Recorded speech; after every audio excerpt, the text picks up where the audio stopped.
नाज़रीन welcome back. Break पे जाने से पहले हम बात कर रहे थे पर्सनैलिटी एनालिसिस रिपोर्ट की, और जो रिपोर्ट हमारे पास आ चुकी है, और अब हम देखते हैं कि हमारे जो गेस्ट हैं वो इससे कितना इत्तेफाक करते हैं। सबसे पहले तो फरहत साहब, हमारे पास जो पर्सनैलिटी एनालिसिस में पॉइंट स्टेटेड है वो ये है कि आपकी तबीयत में सादगी बहुत ज़्यादा है, जिसकी जो आपकी सहल गुफ्तगू है वो इस चीज़ की बहुत बड़ी गम्माज़ है, सबसे बड़ी गम्माज़ है। आप इस बात से इत्तेफाक करते हैं? तो मैं इससे इनकार कैसे कर सकता हूँ?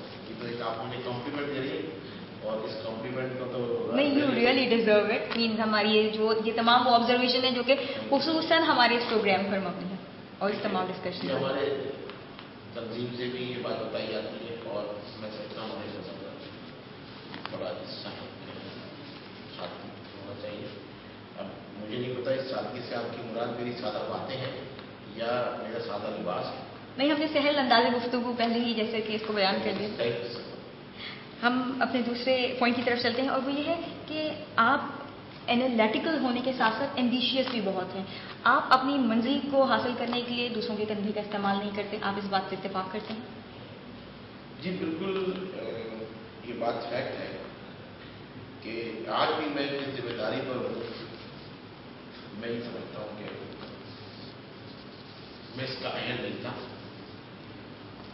मैंने I never work towards it, लेकिन मुझे ये जिम्मेदारी दे दी गई, तो अब मैं कोशिश कर रहा हूँ कि मैं इसको जस्टिफाई, और जस्टिफाई क्या, अहल होऊंगा जब भी, तो मेरे जो ऊपर वाले थे उन्होंने इस बात को समझते हुए कि ये है, मे बी इसमें कोई पोटेंशियल है, तो वो मुझे वो ज़्यादा बेहतर समझ सकते हैं। गायत्री का जो नज़र है, लेकिन उनकी नज़र मेरी तो जहाँ सोच खत्म होती है वहाँ से उनकी सोच शुरू होती है, मेरी जहाँ नज़र खत्म होती है वहाँ से उनकी नज़र शुरू होती है।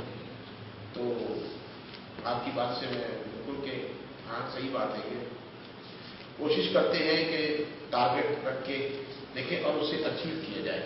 जिंदगी के अंदर यही चीज़ें होती हैं जिससे कि आप कामयाबी और नाकामी की तरफ पर्सनल लाइफ के अंदर आप ये चीज़ें करते हैं कि you need to have some kind of goal and then you work towards it to achieve it.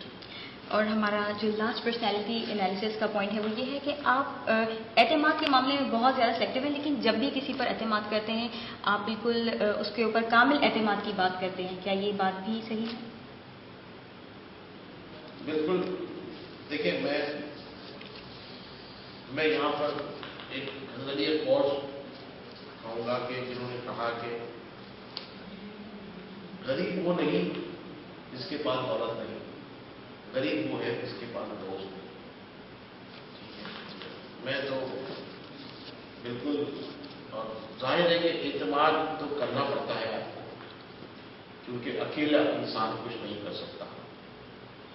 You always need a team, और एक अच्छी टीम वर्क। और यहाँ पर मैंने आने के बाद आप यकीन करें कि मैंने बनने के बाद मुझे माशाल्लाह से बड़ी अच्छी टीम मिली हुई है, हमारे दरमियान बड़ा अच्छा टीम वर्क है। और यही वजह है कि अगर चाहे हम किस तरह से कहें कि हम डेवलपमेंट के हवाले से कहें, तो हम लोग एक दूसरे के साथ कंसल्ट करके अवामी मसाइल के लिए कहें, तो जो भी चीज़ें होती हैं हम उस पर आपस में कंसल्ट करके हम कहते हैं कि हमारा टीम वर्क है, we always sit together, we always eat together. और जाहिर है कि ये तो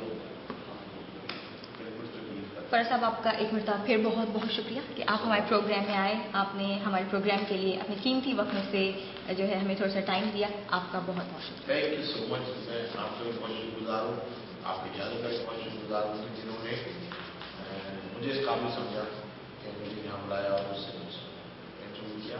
thank you once again, thank you so much. तूफानों से आंख मिलाओ, सैलाबों पर वार करो। तूफानों से आंख मिलाओ, सैलाबों पर वार करो। मल्लाहों का चक्कर छोड़ो, तैर कर दरिया पार करो। तुमको तुम्हारा फर्ज मुबारक, हमको मुबारक अपना सुलूक। हम फूलों की शाख तराशें, तुम चाकू पर धार करो। मौजूद नाज़रीन, इस कलाम से जो मतलब जो कि मायने वाज़े होते हैं वो ये है कि अगर हमारी मंजिल और हमारे मकसद का तयन हो और उसके साथ साथ जद्दोजहद का अंसर भी शामिल हो, तो कोई वजह नहीं कि हम अपने मसाइल का हल خود ہی تلاش کر سکتے ہیں. جیسا کہ سندھ کی عوام، شہری اور دیہی دونوں علاقوں کی عوام نے اپنے مسائل کے حل کے لیے MQM کا ساتھ دیا اور اپنے مسائل کے حل سے کسی حد تک نجات حاصل کرنے کی کوشش کی، اسی طرح سے اگر دیگر صوبوں کی عوام بھی اپنے ہی اندر سے قیادت نکالے اور اپنے مسائل کے حل کے لیے خود ایک چھوٹا سا قدم اٹھائے تو یقیناً ہم سب اپنے مسائل سے بہت جلد چھٹکارا حاصل کر لیں گے. اس بات کے ساتھ کہ ہم مثبت نتائج کے لیے ایک سوچ کا دیا ضرور جلائیں گے، آپ کو ہم یہاں پر الوداع کہتے ہیں. اپنا بہت خیال رکھیے گا. پاکستان زندہ باد. پاکستان کی عوام پائندہ باد.